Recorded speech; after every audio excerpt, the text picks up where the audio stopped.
Hello, everyone. Welcome to this special panel, Playlists, Streaming and AI Music Listening in 2030. That's the topic of this online panel at M4music 2021, a project of Migros Kulturprozent. Now to those questions we will discuss with our guests this evening. Albums are old news. In the age of streaming, we are listening to contextual playlists. Those are the new soundtrack of our daily life. From cooking with friends to your weekly mix or deep concentration, music is being used in an increasingly functional way and produced for specific moods and atmospheres. Starting with playlists, this panel will delve into the future of music listening and shed light on AI composing, contextual awareness, and fake artists.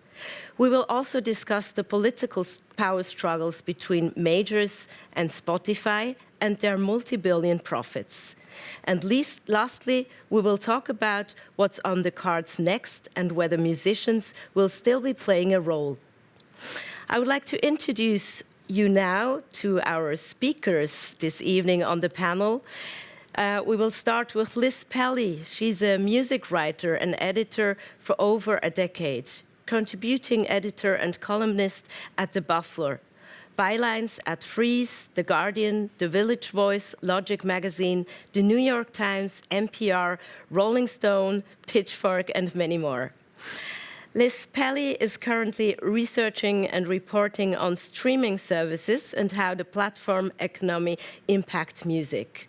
She's an adjunct instructor at the New York University. Outside of writing, Liz Pelly spent several years involved as a collective member at the long-running community art space Silent Barn in Brooklyn. Robert Prey.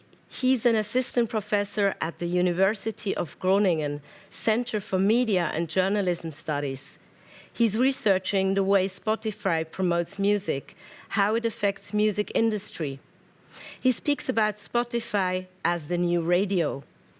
In his research, he also speaks about Spotify leveling the playing fields for independent artists and record labels in comparison to commercial radio. Robert Prey also researches on how data is collected and used to personalize the listening experience on streaming platforms. He speaks about the power of datification and platformization. Matt Reihurst. He's an artist and researcher based in Berlin. His researches focus on technical and ethical protocols. He makes music and creates art with Holly Herndon, and their album Proto platform have provoked international critical acclaim. He recently released the decentralized video platform called Saga. He teaches at the New York University. With his creative partner, Holly Herndon, Matt has also a podcast on Patreon called Interdependence Podcast. And Nicolas Casimir, he's a musician, DJ, artist, curator, and activist. He is part of Les Points, an independent record label and collective. He runs a small club and off space in Zurich called Micro.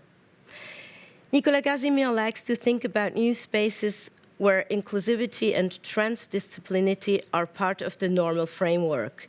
His upcoming album, Post-Heretic Dracula X Chronicle 2, is now on pre-sale and will be soon out on several platforms. And my name is Daniel Bergin.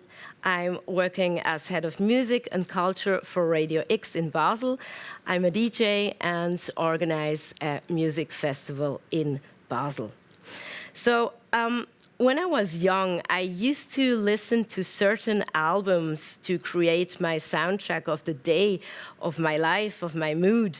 I remember listening to some super sad music, for instance, by The Cure when I was in a sad mood, or to some punk music when I was feeling like a rebel. But today it seems to be easier. One doesn't have to choose an album. One can only choose the right mood playlists. So in a data-driven listening environment, the commodity is no longer music. The commodity is listening habits as behavioral data. This is what I've been reading in an article on thebuzzer.com describing the phenomena of the mood playlists on Spotify. So you can choose what playlists fits to your current mood. This sounds actually quite handy, but what is actually the goal of those contextual mood playlists? How does it affect you or us as listeners? How does it affect the music industry and the artists, of course? This is what I want to find out with you, Liz Pelly. But first of all, what exactly is a mood playlist and what is the benefit for the listener? Why do we actually choose to listen to mood playlists, Liz? Thank you for having me. It's really great to be on this panel with everyone else that is here and to meet all of you. Sure, I'm happy to talk about this topic. I think something that always is important to keep in mind when thinking about the ways in which mood playlists have been pushed by streaming services in recent years is, the extent to which these playlists actually are useful for listeners and the extent to which the way that they're characterized is just part of the narrative that these companies are selling in order to attract investment and, attention from Wall Street. So when we think about mood playlists, when you open up a streaming service today, most of what you see shown to you is playlists recommending soundtracks for certain moods and activities. For several years, this was kind of like Spotify's tagline, music for every mood and moment. They've sort of moved on. Now they're characterizing what they do as their whole thing is audio now, not just music, being the one-stop platform for podcasts and music and news and things like that. But starting in around 2013, these sort of mood and activity playlists became really popular on Spotify, and then because of their outsized influence, other playlists as well, directing people to listen according to moods and activities in order to boost engagement on their platforms. I think that a lot of the, pushing of mood playlists by platforms like Spotify is just part of an overarching goal towards increasing listening that is defined by passivity, frictionless, like these sort of buzzwords that you hear in the, so-called platform economy to retain users on their platforms. Why does it matter? I think something that is interesting to keep in mind, it's not like, if these platforms, really improved their curation and hired better people to make better playlists, suddenly the issues with these platforms would disappear. Part of why I think it's important to point out the reality of mood playlists and how the popularity of them prioritizes certain types of music, prioritizes playlist friendly music that does well in the background or that does well on certain moods like chill or focus or sad playlists, is that part of it has to do with debunking the self-mythology of these platforms. Over the years, they've really pushed the narrative that these platforms are neutral spaces where fans ultimately decide what becomes popular and what artists thrive. It's actually a direct quote from Daniel Ek on Twitter just a couple of days ago. They released this new campaign called Loud and Clear that was supposed to be this new campaign of transparency for artists in the streaming era to learn about how streaming payments and the royalty system work in response to some recent protests. And in unveiling this, he continued pushing this narrative that ultimately the fans will decide who thrives. And I think it's really important to understand all of the reasons why that's not true. The idea of putting so much value on mood, putting so much value on passivity, putting so much value on, as Matt and Holly have talked about a lot, per stream valuation of music. These aren't neutral decisions. These are ways of valuing music that are not neutral. So yeah, I think it's just important to sort of like debunk that self-mythology of neutrality, and also to understand that Spotify and other platforms like it are, selling themselves to Wall Street and to other investors under the premise that this is how people want to listen to music. And I think that it's important to, question that, especially, them being a company that has rarely ever been profitable and is sort of dictating the incentives that are driving the entire music industry, like potentially based on nothing.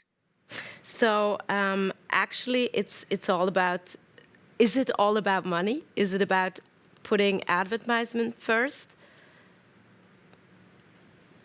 I think so. I think that, a lot of the reasons why Spotify and other streaming services have pushed this way of engaging with music is just because that is their product that they own, is these discovery tools. Like, it's really interesting thinking about it in the bigger sort of like labor conversation that is going on with these streaming services right now. Like, even with all of the different like podcasting companies that Spotify has bought up, and the different podcasts that they've bought the rights to, so much of the reason why they're buying the rights to these podcasts is so that they have, material on their platform that they own. And when you think about a playlist, also like a mood or activity playlist, that also is a product that the streaming service owns. When they're sort of facilitating habit forming around certain playlists, they're facilitating an interaction with the platform that they have ownership over. It's not, like whether or not when listeners develop habits around like a playlist, they're developing like a listening habit around something that the streaming service has full control over. So if there's some artists that are like unhappy with how they're running their business and they decide to, leave Spotify, it doesn't matter so much to them if the like space on that platform that people are used to, that people come to listen to, is something that they own. They can just add like any other new tracks to. So I think that a lot of the ways in which Spotify and other streaming services are sort of like making moves is sort of thinking about like the spaces of where people come to listen that like they have ownership and control over, and that is ultimately really harmful for people who make the stuff that circulates on their platform. So that sounds all a bit to me like manipulation. So it's not only monitoring our mood, but it's also about, let's say, manipulation of our future behavior. So what can you say about this? Yeah, well, it definitely seems like, big streaming services like Spotify and others are definitely like invested in having people come to their platform and listen in ways that they have control over. So I think that, it seems like there have been a lot of signs that one way in which they have done this is sort of like subtly gesturing people towards playlists and certain spaces on the platform that they have more control over. And one way it seems to be is by like subtly gesturing listeners towards certain modes of listening. Thanks very much, Liz. I will come to Robert now. We heard about mood playlists and the controlling. So Spotify emphasizes how its own platform distinguishes itself from other streams of digital content, particularly because it gives marketers a chance to reach users through a medium that is widely seen as a positive enhancer. So what does that actually mean for brands advertising on Spotify, Robert? Well, I guess the pitch that Spotify makes to brands is that they can understand listeners in their most intimate moments.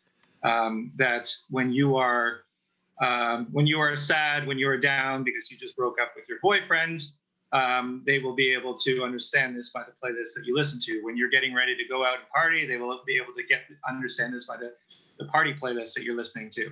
This is the pitch they're making, kind of building off of what Liz was telling you about. So they've offered these products like branded moments and several other products to try to get brands to buy into this.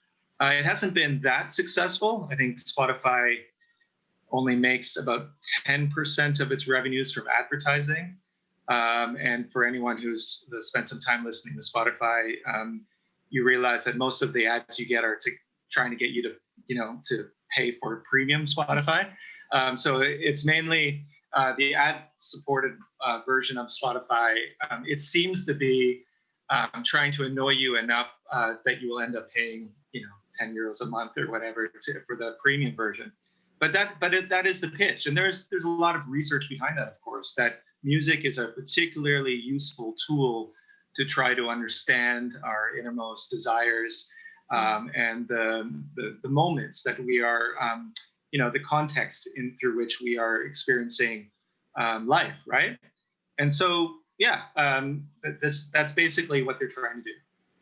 So I would like to find out how those playlists actually are created. I mean, who are those artists in those, let's call them mood playlists? And as an artist and label, how do I get into those playlists if I want to?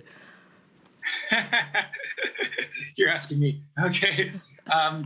Well, I mean, very simply, there are different types of playlists, right? There's editorial playlists, the types of playlists that you will wrap caviar, for example, right?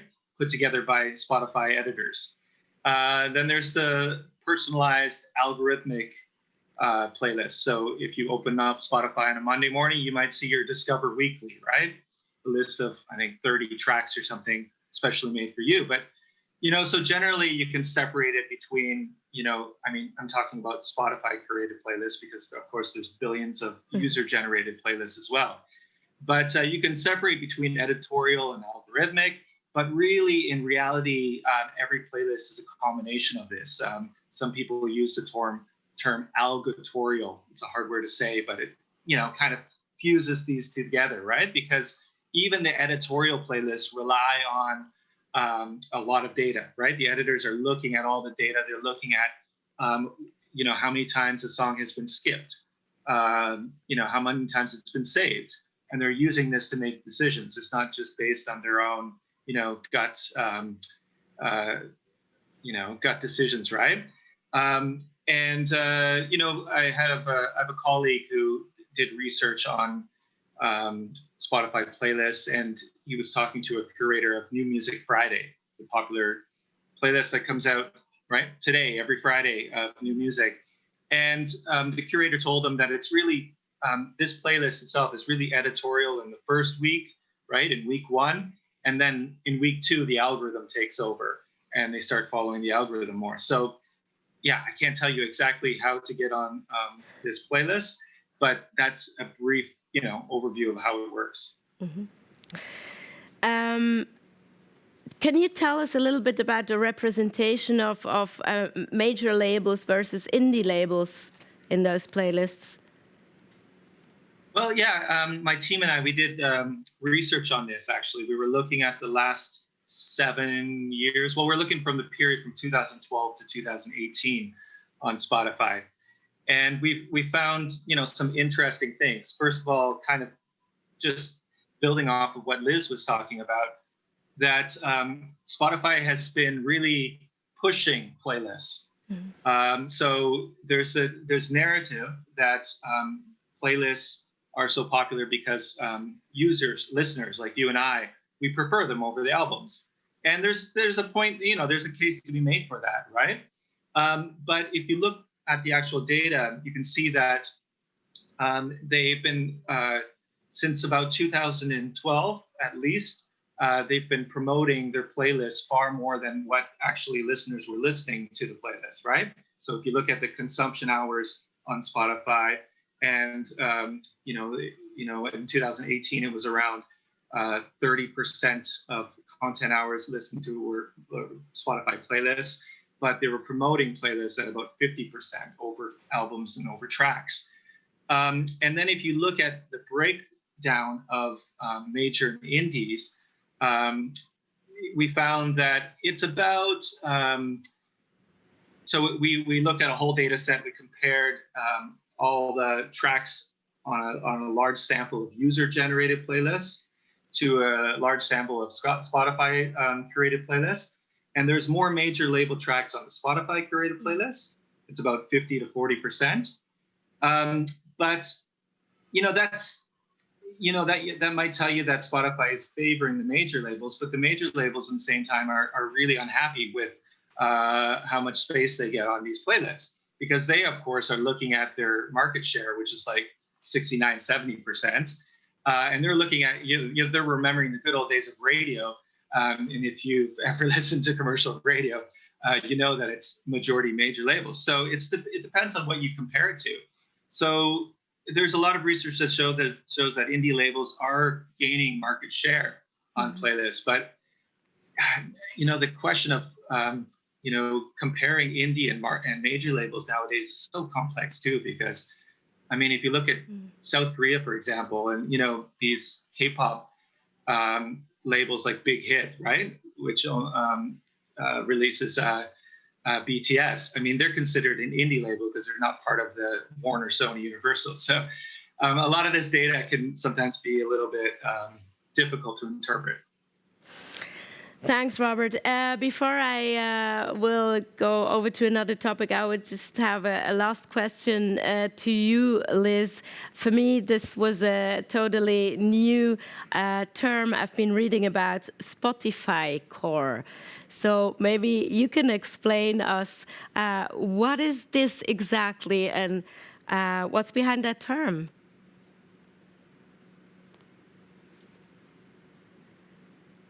Oh, yeah. Well, it's interesting. So Spotify core is this term that a few years ago, some music writers were using to describe music that sounded like it was made for Spotify. But essentially what that meant was music that it sounded like it was made for certain Spotify playlists, maybe like sort of like chill pop music that you might see on like the chill hits playlist or something like that. But I think that, the idea of Spotify core or stream bait is interesting to discuss because it shows how, like I was saying earlier, how unneutral these ways of valuing music are. Systems that are set up to value or incentivize certain types of playlists or certain types of listening ultimately will produce a situation where either, so-called independent artists or artists that are just trying to figure out how to get onto these playlists, or major music industry mechanisms that are trying to figure out how to like get onto these playlists will start producing music that is tailored to specific playlists. And I mean, it's not a totally new concept. There have always been like people in the music industry that have tried to make music that fits into certain mediums, but it, at a certain point seemed like pretty noteworthy that there is this sort of like new phenomenon of song becoming more popular on certain types of playlists. And also, I think that it's a style of music you also can find on playlists like New Music Friday pretty often too. Okay, let's change subject. I would like to speak with you about this phenomena of fake artists. So we've been reading a lot about this topic since 2017. So Spotify denied to create fake artists. But what's exactly the story behind this for those who haven't heard of this topic, Liz, maybe? Oh, yeah. So at a certain point, it became pretty clear that some of these really popular mood playlists were populated by tracks by artists that didn't seem to be real. They were artists' names where if you looked into the artist, there was like no bio for them. They had no presence online other than just on Spotify. So a lot of people were sort of like wondering if these were fake artists that Spotify had made in order to fill these really popular mood playlists so that they wouldn't have to pay royalties to artists. I actually, it's funny enough, just like was reading up on this more recently, and I think the way that they've sort of like defended it or is a lot of these songs come from this company called Epidemic Sound, which is a company that like historically had made music for film and advertising and like TV, sort of like just generic like music that could be synced or licensed for those purposes. And at a certain point, it seems like people at this company just decided to just throw them up on streaming services too and like see what happened.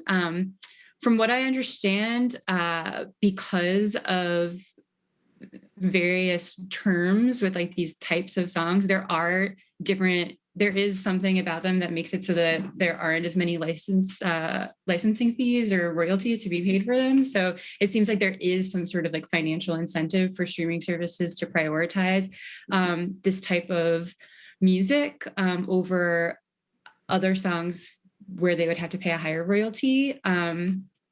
So yeah, that's, I think, the basic summary of the fake artist phenomenon. But, you know, it definitely is, I think, worth thinking about, like, and I think sort of also helps illuminate some of the issues with what happens when listeners are coming to a platform for certain playlists instead of for artists, because if they are, like I mentioned earlier, like developing all their listening habits around playlists versus like around specific types of music that they're interested in, you know, if a bunch of artists decide that Spotify's terms are unfair and they all are going to like mass exit this platform, you know, it makes it a lot easier for Spotify to just decide, oh, all right, well, that like playlist with 6 million followers that's really popular, like we'll just fill it up with a bunch of, you know, music from Epidemic Sound and no one will ever know the difference.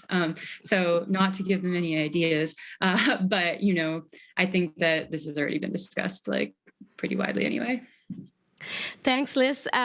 We will change from fake artists to another form of artist, non-human artists, so virtual artists. That is a topic I would like to discuss with you, Matt. There was this character, this virtual artist called, or there is, Michaela. Maybe you can explain a little bit about Michaela. Who is this person, this virtual person, this artificial intelligence person? Yeah, so I mean, it's important to clarify, Michaela is not an artificial intelligence. So Michaela is an avatar, so a rendering, like a human-like rendering of a influencer. And Michaela releases songs, has like a very popular Instagram account. I'm sure it has a popular TikTok account, even though I haven't seen that. And the basic idea or the basic conceit of Michaela is, you know, can we get to a point in which people are willing to follow and subscribe to and ultimately pay for the product of, you know, influencers or pop stars who do not exist. And to tie this also to the points just made, right? It's like, you know, when you're talking about Spotify Core and the idea of, you know, humans, whether they be on majors or independents, as if there's much of a distinction anymore, to Liz and Rob's point, when humans are being caught making music to satisfy the arbitrary demands of playlists derived from metadata, what really is the distinction between a human and some kind of an artificial creation at that point? What is the point in making a distinction between those things if you're just simply making music to populate a playlist determined by algorithmic, you know, metadata gathering, right? So the idea with Michaela is that fundamentally, actually, human pop stars are actually quite resource intensive. They're quite energy intensive, right? Like the analogy I would use for a human pop star is that they're kind of, in a sense, like the driver for a Formula One car. Right, like you need a driver there to be able to navigate this intense feat of human engineering, right? But ultimately, the pop product has been created by hundreds of people in many cases, right? So you could extend the analogy to the center forward in a football team, right? You need someone there to score the goal, but fundamentally, it's a bit weird that the pop star sucks all the attention and the resources. And Brud, who is the company who came up with Lil Miquela, we actually had a long conversation with Trevor, who founded that company, about exactly this point. Their argument is that, in fact, having the fulcrum, having the driver of the Formula One car being an avatar, is in fact a very good way to get more humans paid than if that pop star would have been human, which I think is a very, very interesting, very interesting distinction. So, Nicola Casimir, I know that you are also following those topics. What do you think about avatars and virtual artists? You are a human artist, so what do you think about virtual artists? I share the same opinion as Matt. I feel like it's the logical conclusion of maybe, let's say, the alpha version was Milli Vanilli, like a big team, like a big structure behind a fake artist duo, which everyone thought it's real. And then it imploded one day, like this one white cis male producer being behind it all. And it's the same with Michaela, like promoting woke neoliberal rhetorics for the brand in a way, which, okay, we put a Latinx avatar and there is a talented producer and someone that clearly understands how the logic of platform capitalist ventures function, and then just play into that. Like, I think they made a fake account with, I don't know, her name was a Trump supporter that hacked her account, and then you can place Michaela as a social justice warrior, and you have so many new followers and so on and so forth. I mean, people don't need a human as a form of representation. Let's think about gorillas. Mm-hmm. I think people even were mad when the face behind it all revealed, like, no, I want to see the avatar on stage. I don't really want to see you on stage. And I think maybe it gets interesting when the music really gets composed by AI and it's fully AI driven. And what if there will be a distinction, like people will be like, feel a certain discontent or disconnection, like, okay, this is composed by a robot. Mm-hmm. I don't really want to consume that.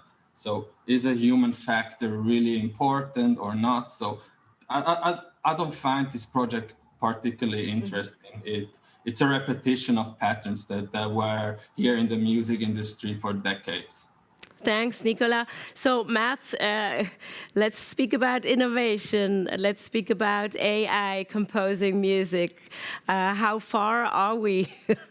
How far is this technology? It's fairly far. I think I want to speak just a second to what was just said. So I think to tie these things together a little bit, right? Like, Michaela and other such projects right now, I think are, as Kaz said, like repeating kind of past dynamics, but I think they're going to get far more interesting. And I'll explain why in a second, because that will qualify what my opinions actually when it comes to like AI composition. We're going to see in the next couple of years a change in dynamics where, when I say, with these avatar artists, at the moment you have like one company centrally controlling how they work. We're already seeing experiments at the moment. These will roll out over the next 18 months of more decentralized large groups of people controlling these kind of avatar creations. The distinction there being, which I think is really interesting to what was being discussed earlier related to a Spotify or something, that, you know, the method of participating in bringing a creation into the world, kind of crowdsourcing that content, figuring out through governance systems how that content's going to reach the world and why. That participation in and of itself is kind of an aesthetic experience that we haven't quite valued yet, and I think is actually really dangerous to a Spotify. So beyond you know, and so just to speak to like the first part of this, like of this conversation, it's long been my belief that ultimately equity, ownership, and participation dynamics are the things that are going to make Web 2 feel really old. And that's happening. So while Michaela, I think people's perception of it in the short term is very much as Kaz described, I think kind of like more of the same. You're like, okay, it's kind of like Rihanna, but it's an avatar. I think it's actually the beginning of something very, very different that will start to become more clear over the next few years. So when we start talking about AI composition, we're getting quite close. I mean, like, again, to go back to the kind of the playlist Spotify core principle, right? Like, I can already train a neural network to produce a piano piece of music that would fit pure piano chill Spotify playlist. I don't know if that's necessarily a bad thing for anybody except the person whose livelihood depends on producing rote piano compositions. I'm doing, my partner Holly and I've been doing a lot of work on voice generation.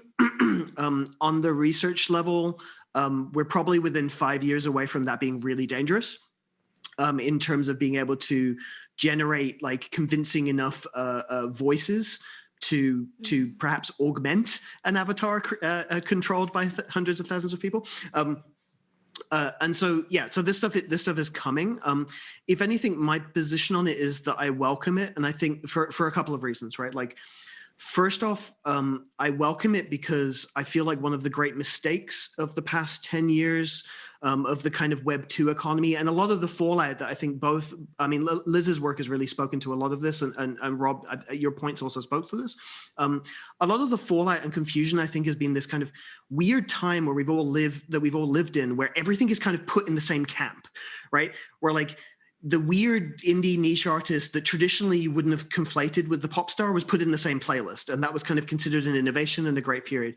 I think that what's ultimately going to happen, and I genuinely hope that this happens with Web3 and other things and you know, developments in AI, as you mentioned, is we're going to start to see these things fork off. And so ultimately, I laud or kind of like look forward to the time where it will be clearer that it is actually an AI creating the rote piece of music in a playlist, so that people might be able to value genuine human agency better, right? Just as I would say, when you look at things like TikTok, right? Like, it's weird as someone who makes a living going to music festivals. It's been a weird period of the past 5 to 10 years where we're sharing a stage with somebody whose ultimate objective is to make 30-second songs on TikTok or Instagram, right? Like, we're all in the same camp. And I'm like, no. Let's like push your foot to the gas and make it even more clear so that you can have the TikTok festival and the Instagram festival, and then you can have the festival for people who've spent 3 years working on an album, right? And really care about live performance. So fundamentally, like, yeah, like AI composition is coming some way, and I welcome it. Even though my personal interest is on using some of these tools to augment human composition, as opposed to just kind of automating boring music. Thanks, Matt. What are your thoughts? Nicola Casimir, I saw you nodding and agreeing. Matt, what are your thoughts about this?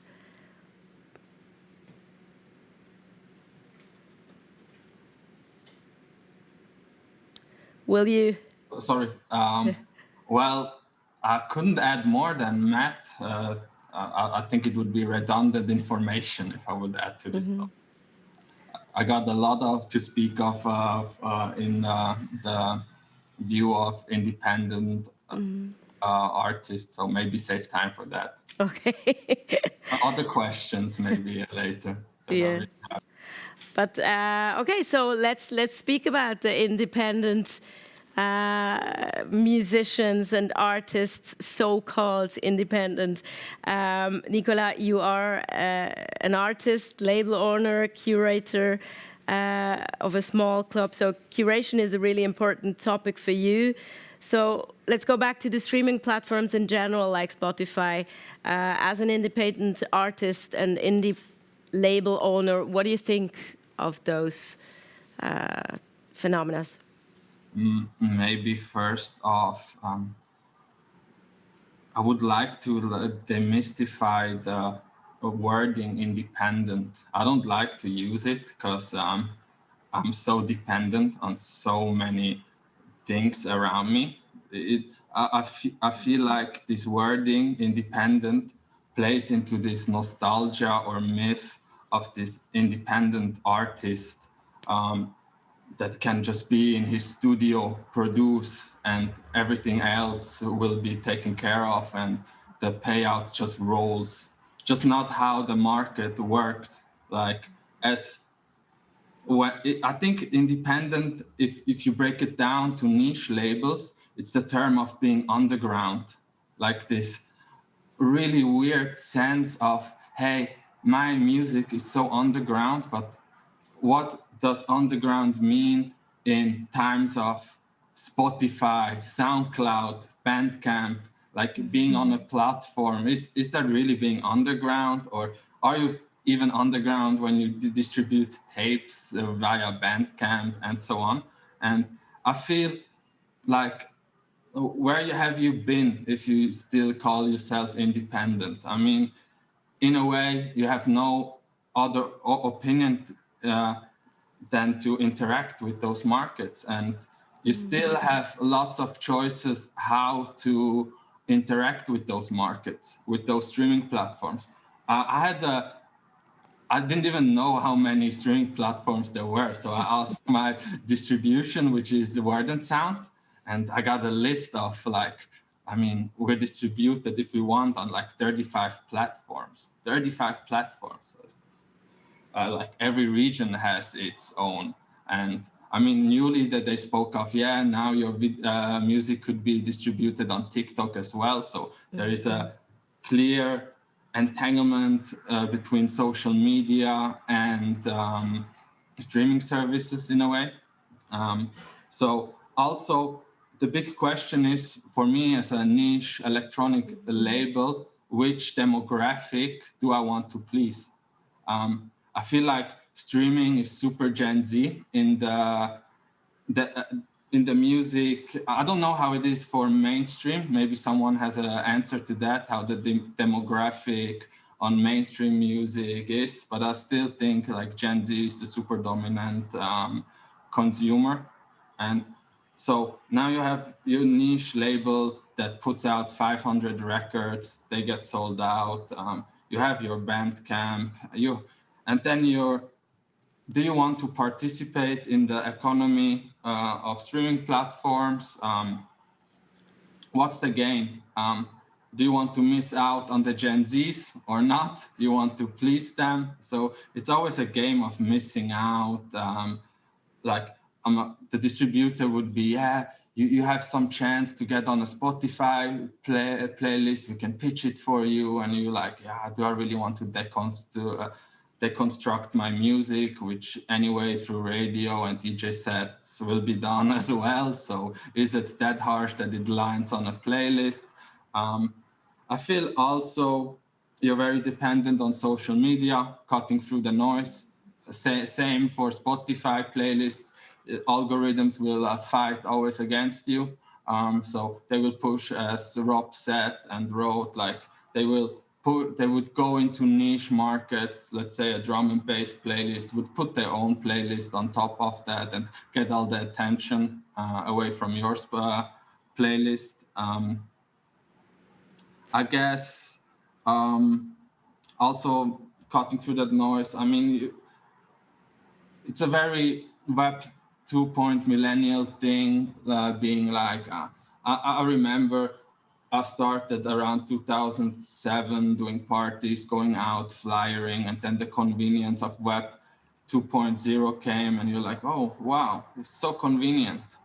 Everybody sees everything, like, oh, all my friends see my event, all my friends see see my posts. Oh, now I can do a fan page. Oh, all my friends see it. And one day to the other, the algorithm changes, and the accumulation you did for years, the community you built for years, you just don't reach it. You have to pay. And even if you pay, you just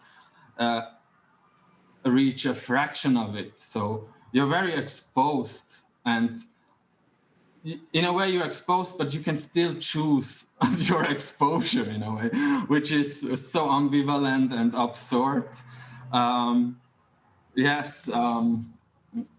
So, what's your conclusion? I mean, you've been speaking with your colleagues, with your distributor. It costs a lot of money and energy to be everywhere. But what is your conclusion? What is the best solution for you now and Les Points? I've been seeing friends, for example. Let's start with a bad example for me. Very subjective.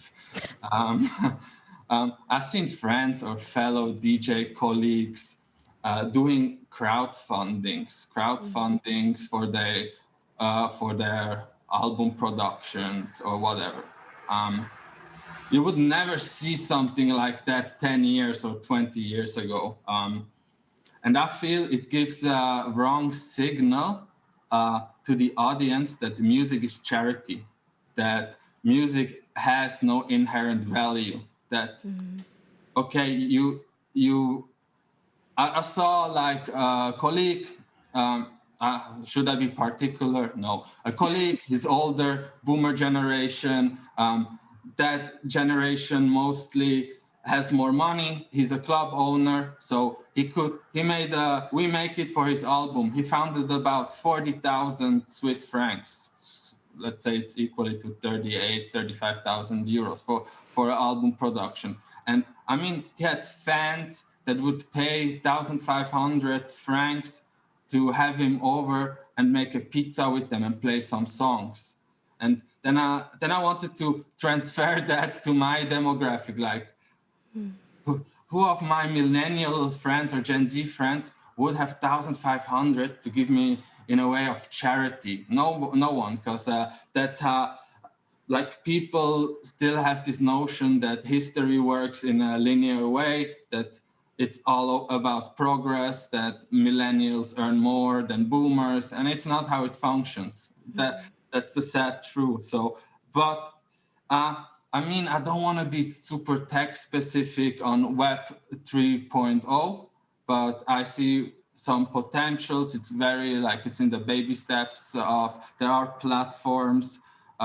One is Audius. I like facts that you have a platform, an organ that is decentralized, that everyone can participate, has voting rights, can also, I mean, with Spotify and everything, the price per stream is defined, but what is if you can define it? Mm-hmm. I mean, Bandcamp has this. I mean, Bandcamp clearly for niche artists is the best solution at the moment, I guess, in terms of you can create your own page, you can design your page. It kind of has this MySpace notion of HTML. Yeah, I can change the background, Pantone color. You can set your prices, which is also important. You can sell your merchandise, whatever. But you still give a percentage to people that are Wall Street interest. You give every song that gets bought goes to PayPal and the interest of Bandcamp as well. I mean, sure, we share the same interest, but what would be the next step? What would be if the song you get would get fully, you would get the full amount of the money? And I think Audius would be, after all this trading hype lowers and the fundamentals of this technology become more evident, could be a good platform to set prices, to maybe make exclusives based on different systems for your super fans, make some songs for free for other flat rates, and being kind of the owner of your music as well, because ownership, I mean, with let's say niche labels, you have the masters and everything, and you own the music in a way. But with major labels, you don't own the music, you don't own the masters. So even if you would switch labels, that's such a hard task. Also, I mean, other platform which isn't decentralized but does work in a co-op, it's also a distribution system that rewards everyone in the ecosystem, is Resonate, and that works with the top-off. The top-off based model is it's kind of like your London tube mechanism. You put a certain money, a certain amount on your account, and then per ride, per stream, it subtracts you a value. And with Resonate, as I read it, and I'm on that platform as well, I think you have to listen 10 times to a song, then you actually can download it, which, I mean, it's nice for musicians that clearly feel a discontent that Spotify doesn't work for their niche labels. But will it build a grassroots community like Bandcamp? Mm-hmm. Will there be enough pulling power as this content is clearly not with the listeners. It's same with video streaming. They're totally fine to not having to be on SoulSeek and playing with legal rights and being on Spotify, or having the choice of being on SoundCloud Go premiums and whatever. I mean, it's the same for Netflix. People also are willing to pay multiple subscriptions. I mean, Netflix, then Disney Plus. It's the same for streaming. So why would they have less music content, as the average listener doesn't really care about coherent LP curation, and pay more in sake of the artist? So I don't know. Nicolas, thank you very much for your quotes. I see you, Matt, you're smiling and nodding, and I would like to have your thoughts about this, what Nicolas said. Yeah, no, I agree. I mean, I'm very encouraged by. So, for those who don't know what Web3 is, it's basically a catch-all term for decentralized-based networks, logics, protocols that are built on top of those networks, and some of the more interesting ideas to come from that. So, Nicola mentioned Resonate, which is more of kind of a co-op approach. Audius, which is at the moment kind of presented as a streaming interface, but ultimately is a protocol that is owned by everybody who holds a piece of equity in it. So it's kind of like some kind of a strange hybrid of a co-op and something new. So yeah, fundamentally, to go back to that point, is that for me, I think that Bandcamp is wonderful. If anything, Bandcamp I would be very interested to see an analysis of kind of the demographics that use a Bandcamp. To me, I feel like Bandcamp might be, it's very enticing to someone around about my age that remembers what it felt like to walk into a record store. And I think that's really important, because I think what they do is quite wonderful, with allowing artists to set prices, so on, and actually not valuing things on per play, as Liz mentioned earlier. But fundamentally, if we are to move past streaming, the most dangerous and exciting idea for me is this idea of being able to give people ownership in the projects that they participate in. And that is kind of one of the core ideas underpinning the Web3 space. There's examples of it that will gross you out, and there are examples of it that I place a great deal of optimism in.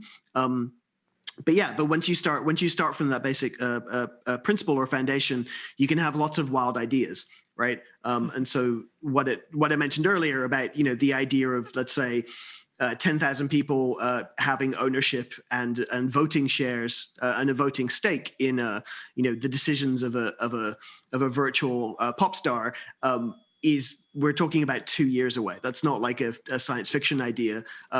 Now you could use those same primitives and same interactions to build something that wasn't quite as popular, or build something that was more tailored to what you wanted to do.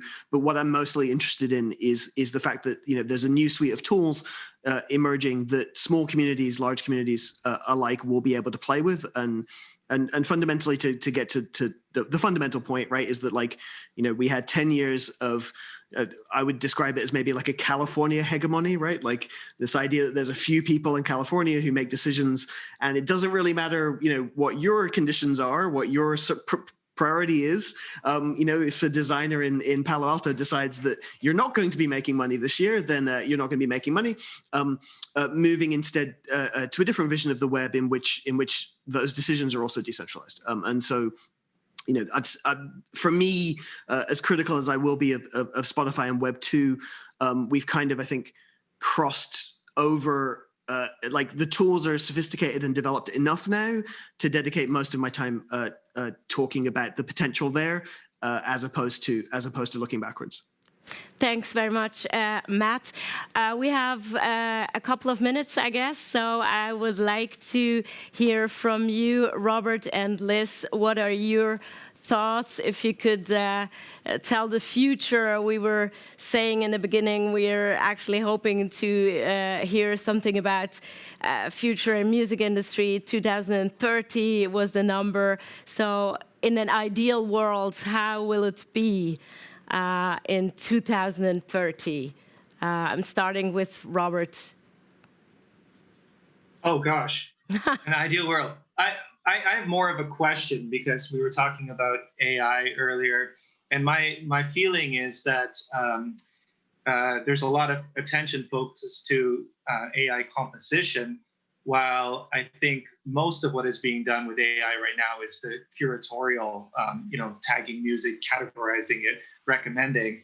And, it makes me wonder, because most of the applied, machinery and tools of automation or AI are applied because they save somebody a lot of money, right? Mm. And, and it's interesting to think that, in music, it's very easy to get a lot of cheap free music. There are 60,000 songs uploaded to Spotify a day, almost one every second, and SoundCloud's another level. And they don't pay musicians very much, and they definitely don't pay songwriters very much. So I'm wondering if there's actually, if we look forward to the future, or look ahead to the future, I don't know if we're actually looking forward to it, if there will be a niche, of course, with experimenting with AI, but I wonder if it's really going to take off because, labor is just basically too cheap. Musician labor is too cheap. Maybe that's a question for Matt or for anyone here. I guess we will be happy to answer this question in our Q&A after the panel, which is in about 1 minute. Thank you very much. We will take over this question to later. And I will have Liz one more time, please. Can you, as an editor, as a writer, a critical writer, how do you see the future for artists? Let's go back to the artists, like the human artists. Mm-hmm.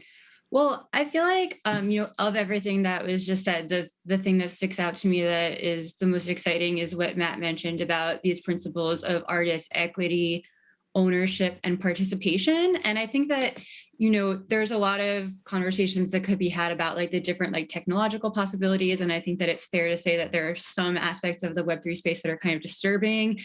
Whereas when you boil it down to just the principles, though, equity, ownership, and participation, and start with those ideas, I also am really excited by things like Resonate, just these projects that model to artists what it would look like to have a say in determining what the tools that you use look like and how they function and how decisions are made, and to actually encourage participation. It would be amazing to see a cooperatively run alternative to Bandcamp. Or I'm also really encouraged by all of the unionization efforts happening, not just like within streaming services, but the music industry at large. Like, so, I think that there is definitely like a shift happening. People realize like, there need to be spaces for artists and people in the music world in general to like work together to figure out how we bring those values of participation and ownership and more democratized governance structures like into the music tech of the future and music in general. Thank you very much. Liz Pelly, Robert Prey, Matthew Dryhurst, Nicola Casimir. I hope to see you in our debriefing, in our Q&A. For all of you listening and having some further questions to them, just log in into Hopin and then go to stage sessions and we'll see you there. This was the panel Playlist Streaming and AI Music Listening in 2030 at the m4music 2021, which is a project of Migros Kulturprozent. Let's see you later. My name is Daniel Bergen. Thank you.